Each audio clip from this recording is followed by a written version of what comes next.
So, who is that song by? Anybody remember? No? The Byrds. Yeah.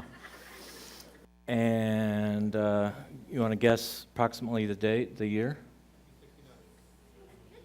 Close, real close, 63. It was 64. Someone say 64? Did you say it, Corey? Oh. And you were born in like 1994 or whatever. Sorry. You look really young to me right now.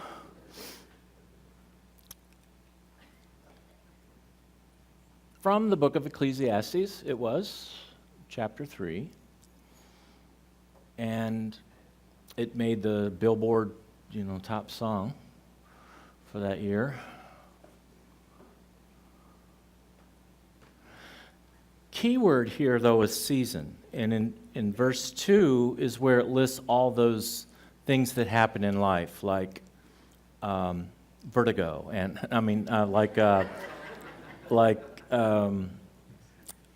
sowing, and what's the opposite of sowing? Reaping, yeah. And like laughing and crying and that. It lists all those things. But all the things that it lists in verse 2 is not the point. I used to think that it was saying that a lot of things are going to happen to you in life, which is true.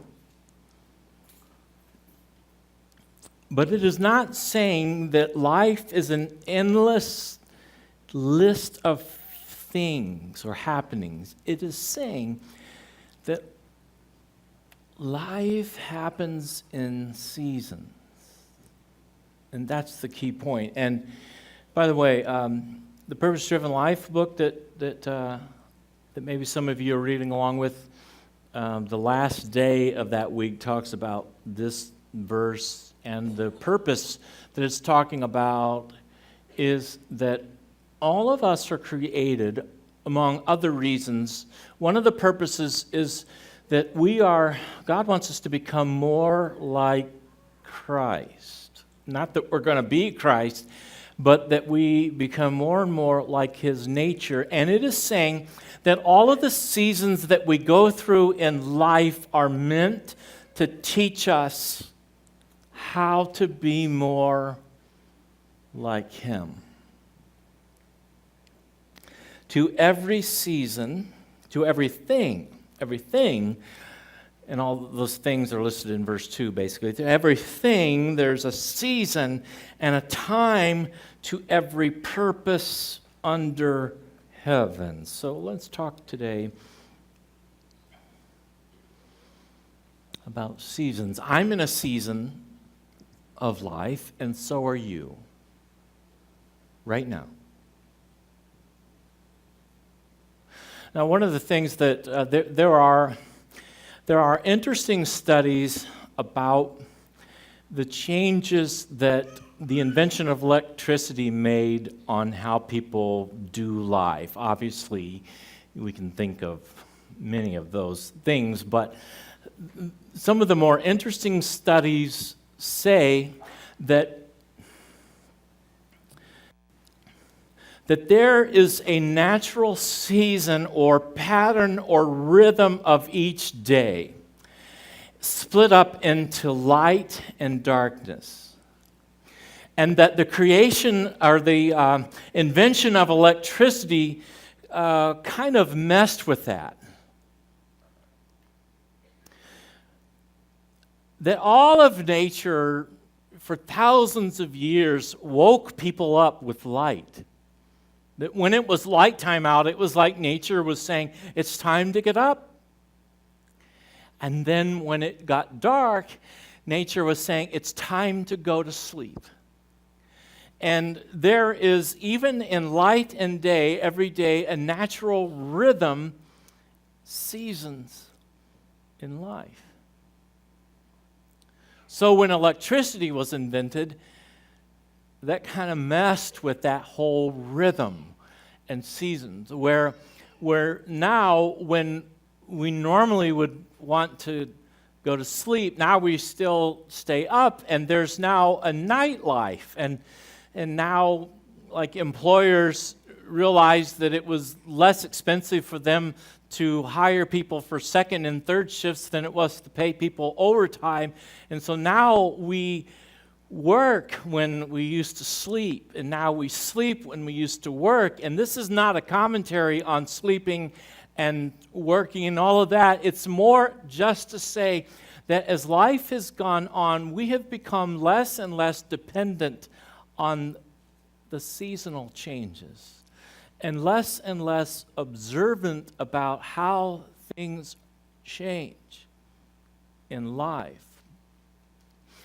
And it is important to see the temporal nature of life and to see seasons as growth opportunities. Life is always changing, and you are in a season, aren't you? I want to talk to you about a house and a building. Because a house and a building have to do with explaining to you some seasons that I went through in my life.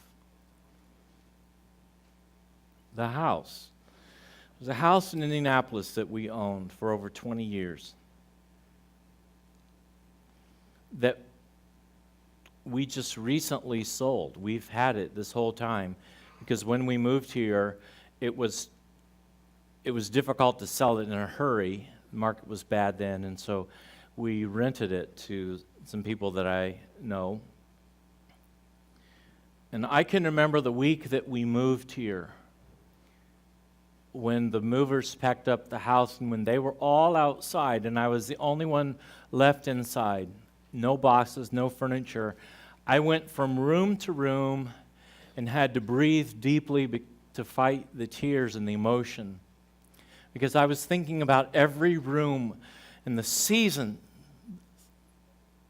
of that 20 years and my kids in every room as they were growing up, and Denise and I, and all the memories. And I was fighting back the tears and the emotion as I went through every room. And then as I left and we went to all of our stuff is in a truck and we move here. When I locked the door at that moment, it seemed as though a season had ended. And really the season had ended, but I hadn't ended it. I couldn't yet because I was renting the house, and so I was still connected to that house. The season had changed, but I was still connected because we were renting it, and so I had to, and Denise and I, there was problems with the floor that we had to fix, and there was the tub had to be replaced, and the fence was messed up at one point, and so we had to fix that, and so we were still connected with a season that had changed. Does that make sense? I was connected by a house.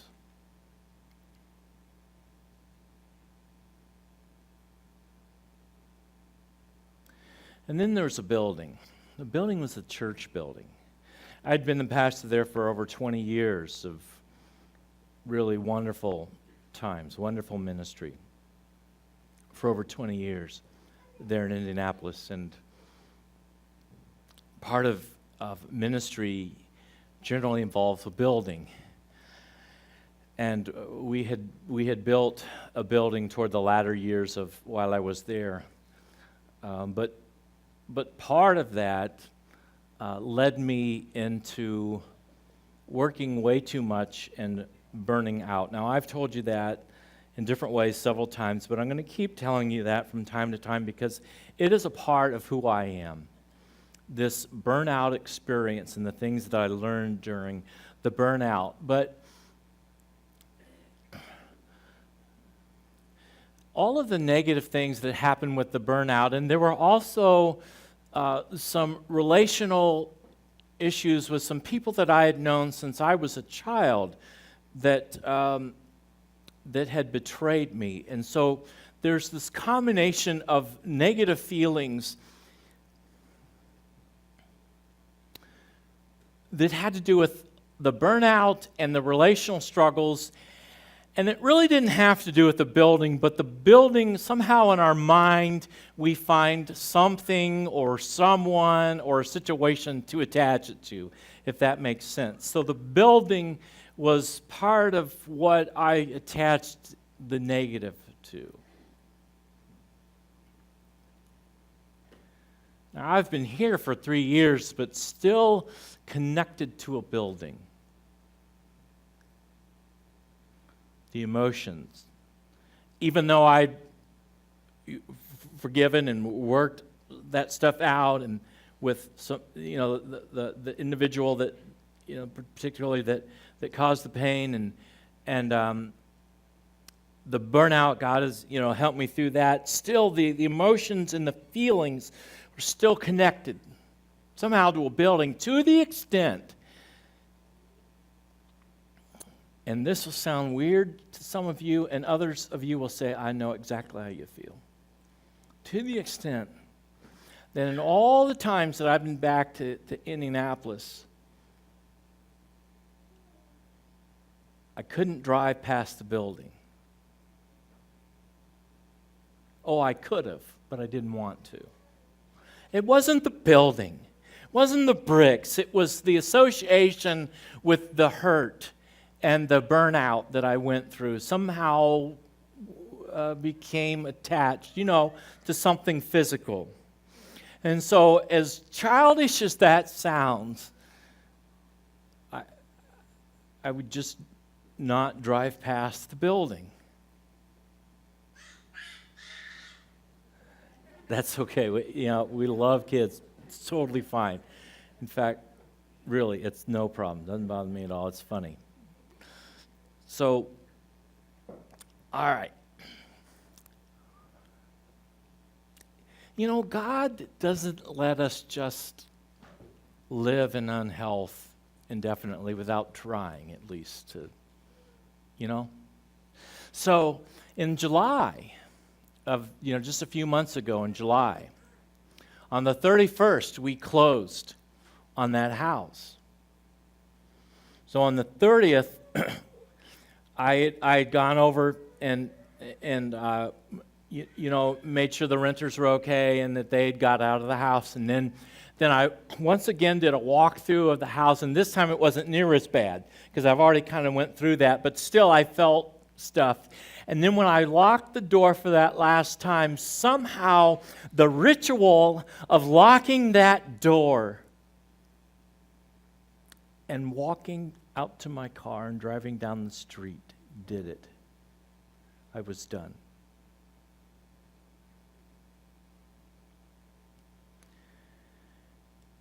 And this was about 8:15 at night. And I hadn't planned on this, but God sometimes just says, at some point you got to deal with stuff. So I said, this is so dumb. I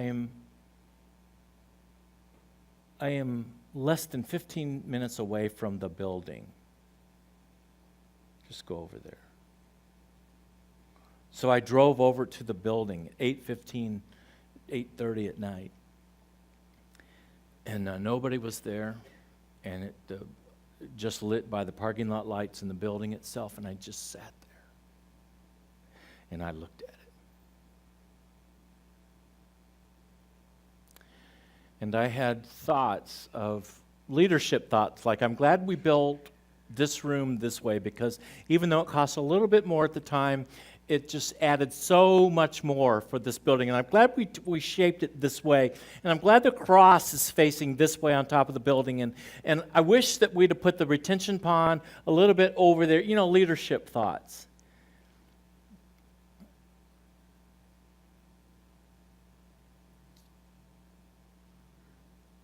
And I thought of some other pains and things that I'd gone through. And yet the overriding thought was God just saying, you did as good as you could. But this season is done. Now move on.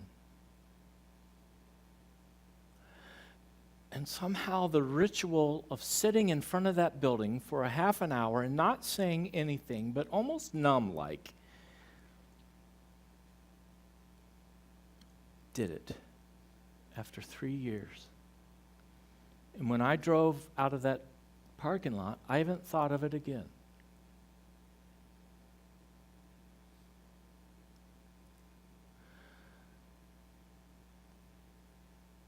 That's my introduction to the idea of seasons. Let me give you some observations of what I've learned. Okay?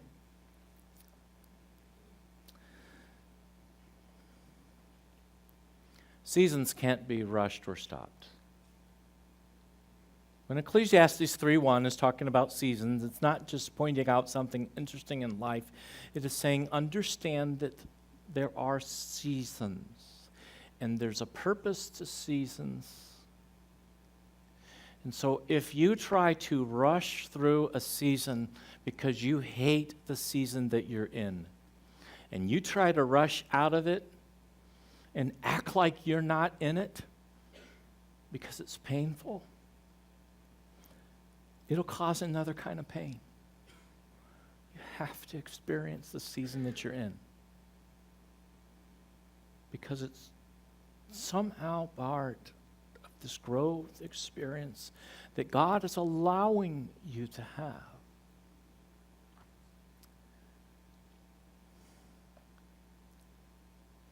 And you can't stop it either. It may be something that you like really well. It may be a season that you love.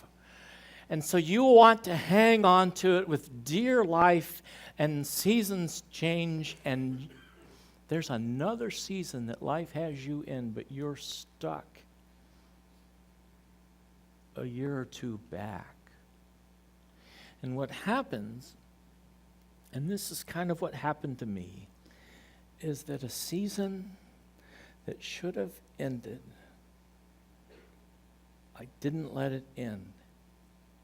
Because it was known, and it was good, and it was enjoyable, and it was safe.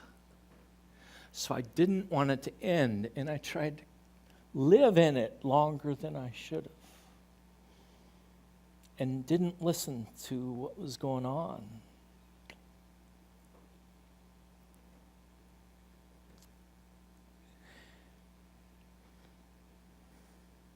So I burnt myself out to a crisp when I should have allowed God to be doing other stuff in my life. You can't stop it. You have to live it. You can't rush it.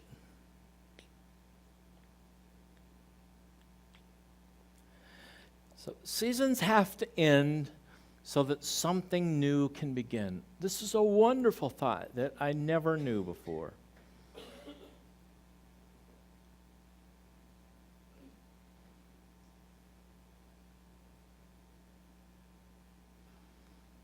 We have this assumption that, especially if a season that we're in is really good, or pretty good, or it's known, or it's safe, that it can't be good again in another season.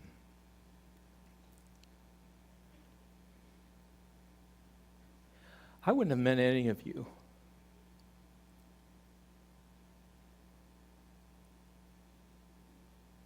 I wouldn't have been here had there not been a new season in my life. I'd have never known you. Wouldn't have the joy of knowing you. Of being in a church where I feel like we're doing something good. I would have not known that. Seasons have to end, even if they're good. I loved my season there. I loved to have my kids right there. My kids went to my church.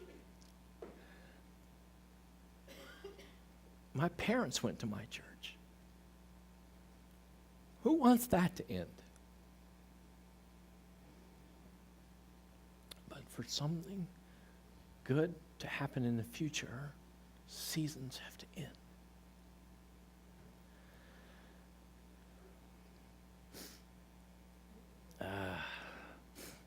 Okay. I have no Kleenex, so here we go.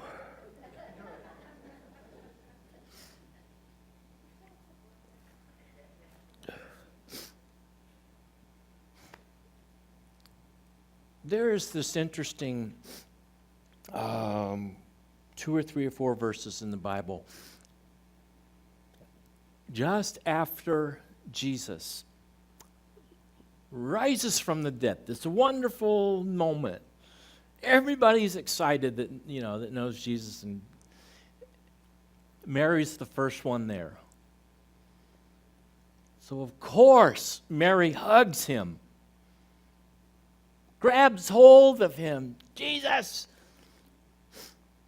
give me a J, give me. No, she didn't say that, but that's what she felt like. And he says, Mary, don't cling to me. Let go of me. So cold, it seems. What's that all about? I think it's about Mary saying, Jesus, you're back. Now the old times can continue. Now we can get the guys together and all the ladies that follow you, all the whole group, all the Christians. Now you can go and teach by the shores and do all the stuff and heal people. Now it can be just like it always was. And Jesus is saying, it can't be. Let go of me. Because there's only one direction we can go in life, and that's forward.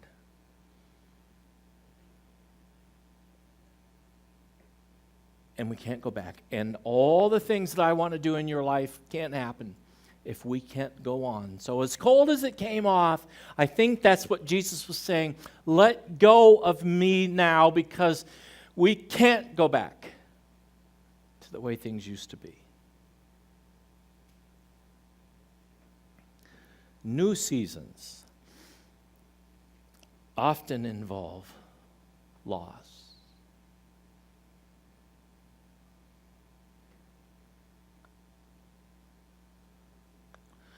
In fact, they may always involve loss, even if it's good change. Change still involves loss. And even good change still has trade-offs. You ever notice that? Even good things. You get a new job, but somehow your hours are a little different, and so there's trade-offs because you can't go to your kid's game. There's trade-offs. And new seasons often involve loss, especially, and you know this without me saying this, especially new seasons that start in tragedy or difficulty. They involve loss. So they're so hard because they have to do with giving up. All right, I heard a story of a guy who's a motivational speaker who go around to companies, is hired by companies to speak different words of truth and inspiration to them. And a bank hires this guy to come and speak motivationally to the bank employees because the bank had changed their logo and the employees couldn't accept it. Now, as I say that, I just want to encourage you to think it wasn't about the logo. Just like for me, it wasn't about the building. And it wasn't about the house.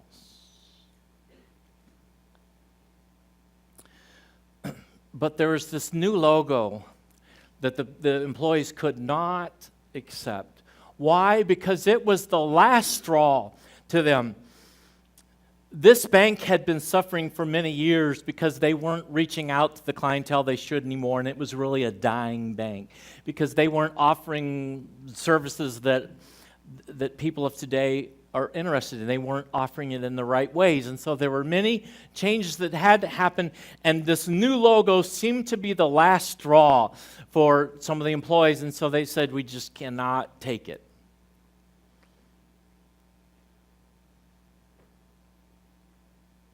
So the motivational speaker comes, and there had been this makeshift stage that had been set up there for the people of the bank in this room that they were in, and off stage to where people could see it, there were two stands, one with the new logo and one with the old logo.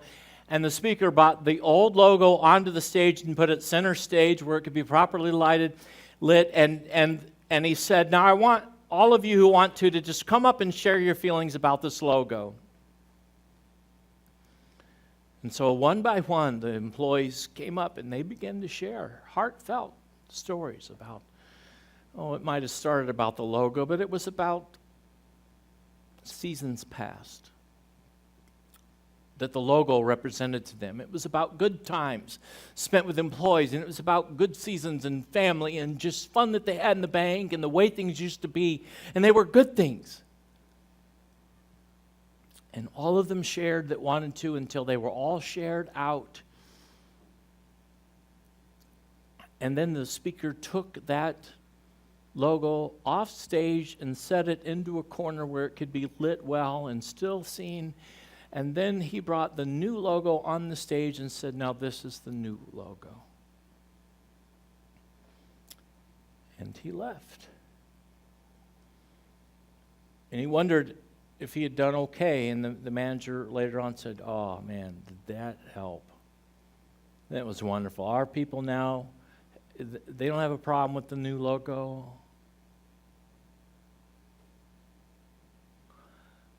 For them, it was a ritual.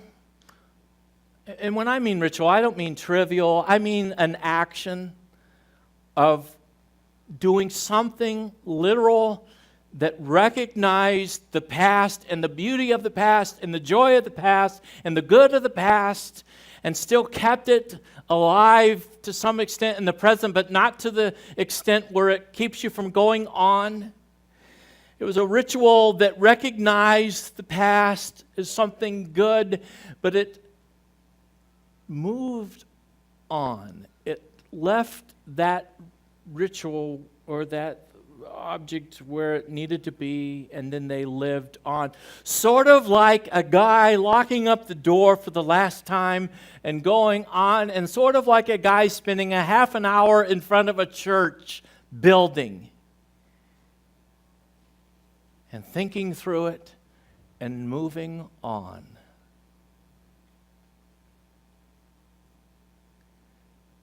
Once again, feeling the loss of it all, because I'll never get those years back. And I loved those years, but there's still life in these years.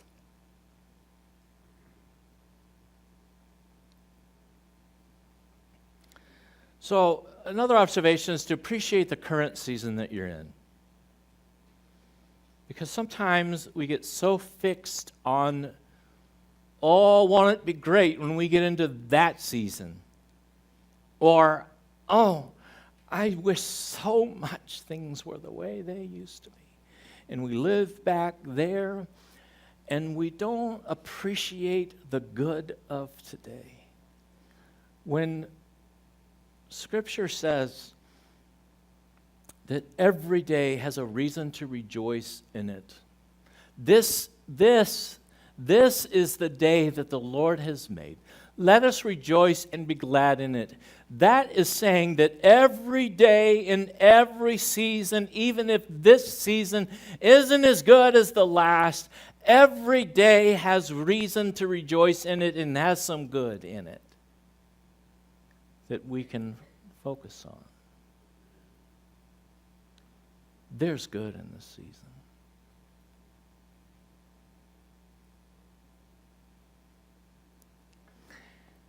Which is what I just said. There's new seasons have good in them. Here's another thing. You might be in between seasons, and a season might have ended, and you're kind of in the middle.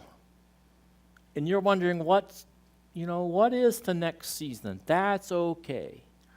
Because God is preparing you for the next season. You don't know what it is, God does, but somehow there's a lot of things that God wants to say to you, and there's still life in between seasons. There's still joy, and God will help you figure it out. For 17 months, I was in between seasons.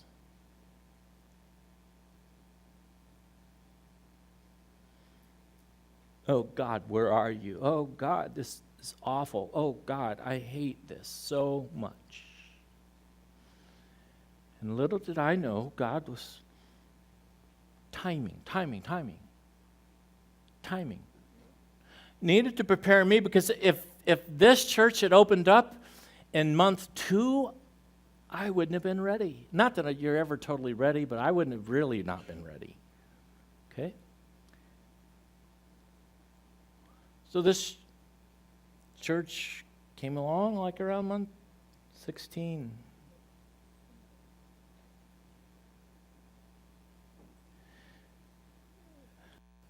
And while I hated so much of the in-between, it's the in-between that has made me a lot of what I am today. Good or bad, but it's the in-between that allows me to speak to you today. All right, I want to get back to this opening story that Pam read. It's this idea about hands, because there were times at the end of a season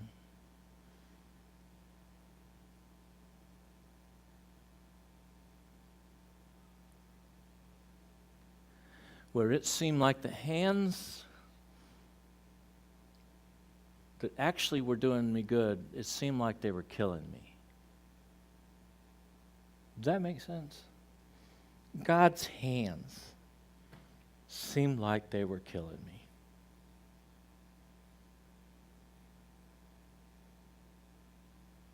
But they were doing me good. And sometimes there's hands in life that aren't doing you any good. Aren't necessarily your friends. Aren't really wanting to help you out. There's this cool passage in Genesis chapter 50 where this man named Joseph has some bad brothers. And these bad brothers were hands that weren't helping him in life. And about, verse 20, 21, 22, Joseph says, "You meant me harm, but God took those harmful hands and made it for good." So, believer, we've got this dual cool thought that God's hands are doing us good even if it seems like they're killing us. And the hands that don't really care about us, God helps those. Even when they're trying to kill us, He helps those hands turn out okay. That's a cool promise.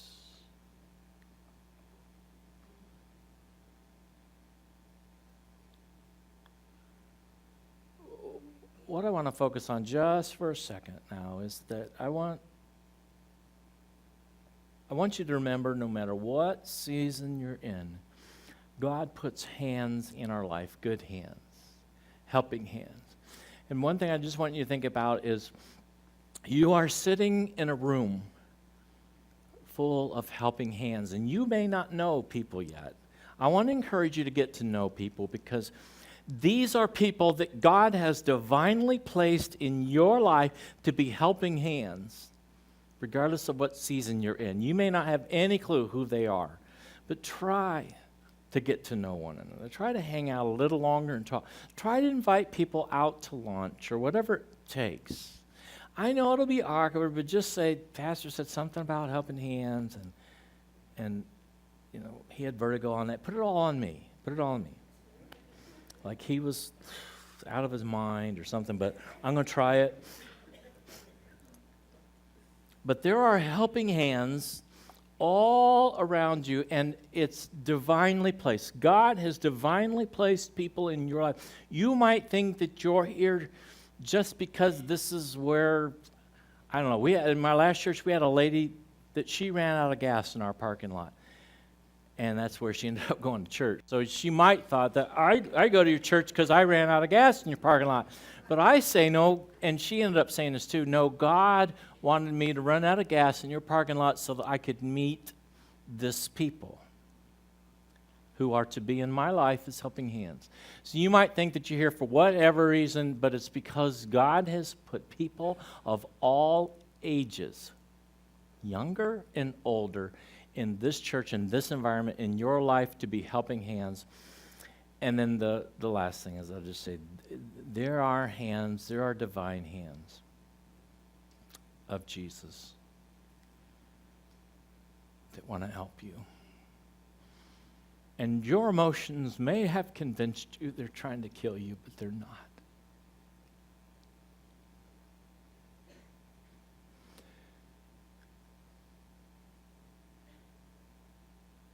It's going to be okay.